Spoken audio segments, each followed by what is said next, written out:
हे आज आमचे नगरसेवक गणेश पवार यांनी झाडं तोडण्यासाठी सीओ साहेबांना वारंवार सांगितलं होतं. सीओ साहेबांच्याकडनं ही झाडं तोडली.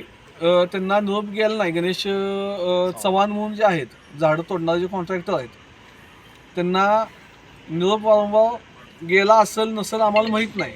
पण ज्यावेळेस गणेश पवार यांनी, आमचे नगरसेवक आहेत गणेश पवार यांनी फोन ज्यावेळेस लावला त्यावेळेस त्यांना सांगताना सांगितलं मी झाडं तोडणार नाही म्हणून. हे जी तो नगरपालिकेच्या टेंडरमधनं लाकडं जी तोडून आणतोय हे सर्व लोकांना त्यानं विनामूल्य द्यावीत.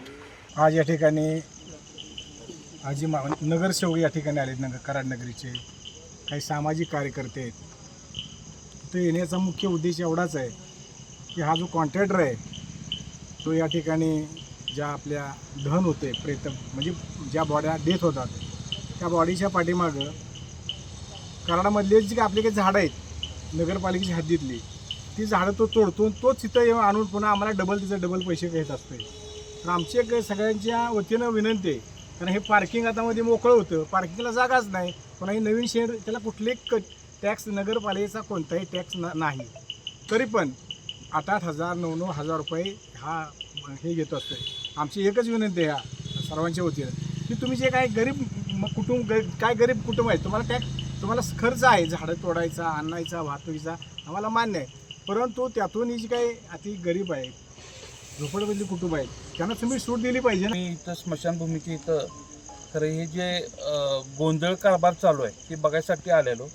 आपले बरेच वर्षापासून कराडमध्ये चव्हाण हे झाडं तोडण्याचं काम कॉन्ट्रॅक्ट घेतात नगरपालिकेचं, आणि त्यांच्यावर अशी एक कंडिशन आली की डिपेंडन्सी इतकी झाली नगरपालिकेची की आत्ता गेल्या 8 महिन्यापासून आम्ही शिवसाहेबांना विनंती करतोय तर ह्या माणसाच्या पर्याय उपस्थित करा, दुसरे पर्याय बघा. त्यांना विनंती करावी लागते. मध्ये बरेच झाडं पडली, लोकांना नुकसान झालं, तरी पण ह्या माणसाची विनंत्या करून तो लक्ष देत नाही.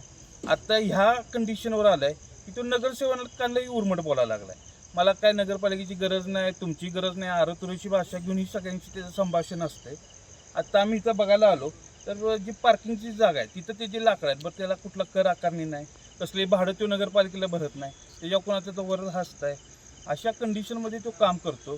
आज आम्ही विनंती करायला गेलो आम्हालाही तो उलटं बोलतो. तर ह्या गोष्टीची कुठेतरी चौकशी झाली पाहिजे. म्हणून आम्ही ही सगळी माहिती घ्यायसाठी इथं आलो.